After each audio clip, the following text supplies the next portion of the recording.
अच्छा गुरुजी, मसाले जो हैं हमारे इंडियन खाने में हमेशा पड़ते हैं और सबसे ज्यादा मसाले इंडिया में ही यूज किए जाते हैं। हर सब्जी में हम लोग मसाला खाते हैं। तो अगर हम मसाला जो लोग ज्यादा खाते हैं वो उनके लिए कितना परेशान बढ़ा सकता है, उनकी प्रॉब्लम्स को और बढ़ा सकता है, और उसके लिए उपाय क्या कर सकते हैं?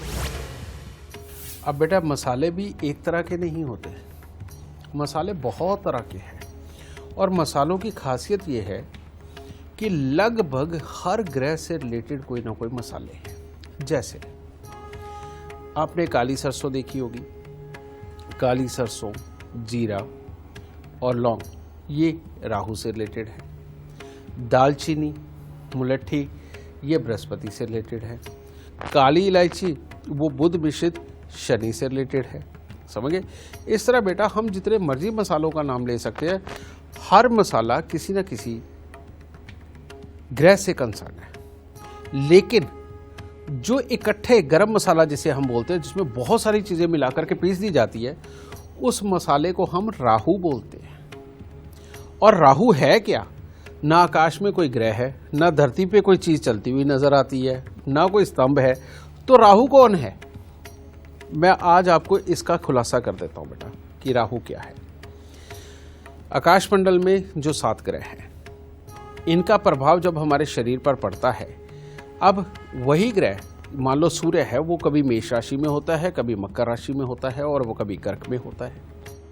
अब इनके मिलने से, इन सब ग्रहों के अलग अलग विषयों पे बैठने से एक तरंग उठ करके ऊपर आकर के जो मिलती है और जो एक सोच और फिजिक बनाती है, दिमाग के अंदर ही आती है ना सारी तरंगे, यहाँ आकर के सोच और सोच के अनुसार जो फिजिक डेवलप होनी है, वो जो सारी ग्रहों की एनर्जी का कॉम्बिनेशन है, उसे राहु बोलते हैं।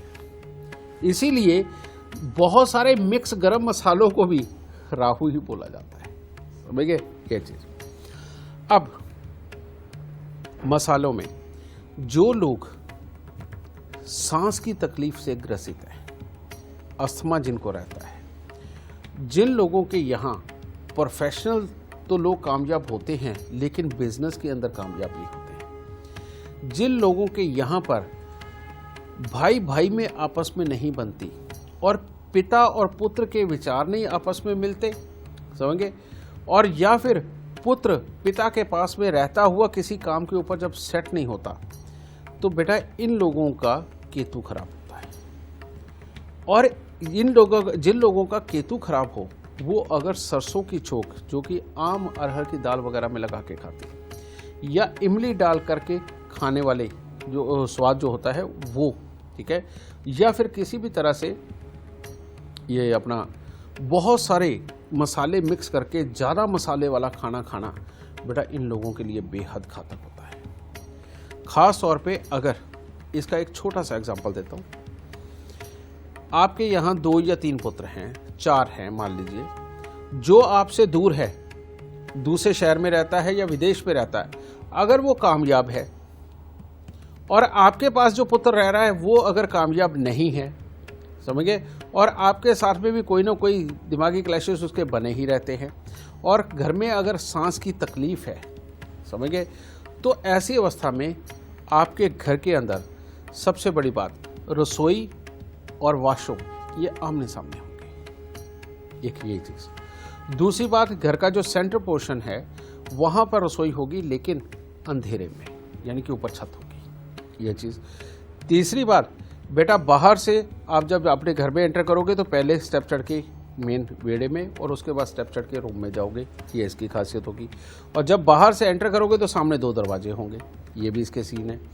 ये उन लोगों के लिए जिनके पुत्र पास में रहते हुए कामयाब नहीं हो पाते और दूर रह जाते हैं तो कामयाब होते हैं, इनका केतु खराब, और ऐसे लोगों के घरों में ही सांस की तकलीफ होती है।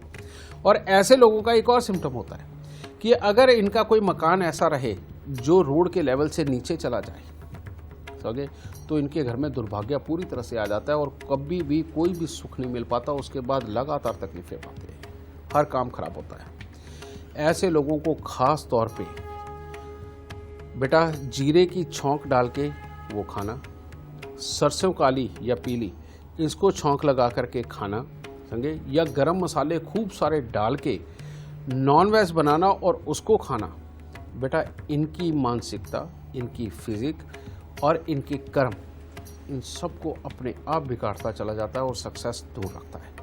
और जिन लोगों को ये आदत पड़ जाती है ज़्यादा मसाला खाने की, इन लोगों को जिनके मैंने सिम्टम्स बताए, फिर इनके पड़ोसियों के साथ नहीं बनती, अपने रिश्तेदारों के साथ कमियां निकाल करके ये भी अलग होते हैं। और यही लोग जितने यार दोस्त बनाते हैं वो थोड़ी देर टिकते हैं, उसके बाद में उनके साथ बिगड़ जाती है।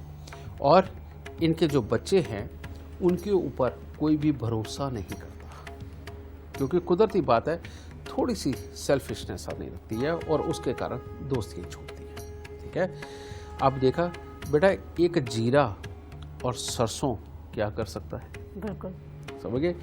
इसके विपरीत इन लोगों को केसर का तिलक लगाना चाहिए, बेसन से बनी हुई चीज़ें खानी चाहिए, दूध में केसर उबाल के वो लेना चाहिए, एप्पल इनको खाना चाहिए, समझे, और सोना धारण करना चाहिए। और सबसे बढ़िया इनके लिए जो इलाज है, पुत्रों का सुख पाने के लिए और पुत्रों को कामयाब करने के लिए पिता को अपने कान के अंदर सोना धारण करना चाहिए और घर के अंदर सात्विक माहौल बना के रखें, मांस का परित्याग करें, ज़्यादा मसालों वाले खाने इनसे दूर रहे। और सबसे बढ़िया चीज़ वो है घिया इनके लिए। ये लोग लौकी और घिया का प्रयोग जितना करें, हफ्ते में बेशक 1-2 बार खाएं, ये जितना खाएंगे इनके लिए उतना ही अच्छा रहेगा। ठीक है बेटा, ये